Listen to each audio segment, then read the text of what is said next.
ठाण्यामध्ये आज धनगर समाजाच्या वतीनं भव्य रास्ता रोको आणि चक्काजाम आंदोलन होणार आहे। धनगर बांधव आपल्या शेळ्या मेंढ्यांसह या आंदोलनात सहभागी होणार आहेत। धनगर समाजाला अनुसूचित जमाती प्रवर्गातून आरक्षणाची अंमलबजावणी व्हावी या मागणीसाठी दीपक बोराडे जालन्यात आमरण उपोषण करतायत। त्यांच्या उपोषणाचा आज 15वा दिवस आहे। मात्र शासनाने अद्यापही त्यांची मागणी मान्य केलेली नाही आणि त्यामुळे आज सकल धनगर समाजाच्या वतीनं राज्यभरात रास्ता रोको आणि चक्काजाम आंदोलन करण्यात येणार आहे। बोराडे यांची प्रकृती खालावली आहे। शुगर आणि बीपी कमी झाल्याने त्यांना अचानक होवळ आली।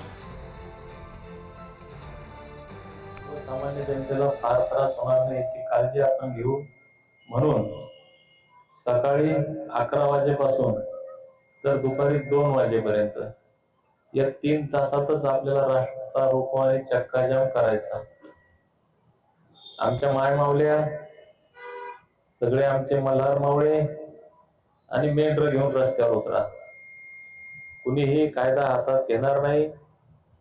कुठेही तोडफोड जाळपोळ कुणाला शिव्या देणे चुकीची घोषणाबाजी करणे या गोष्टी कुणीही करू नये।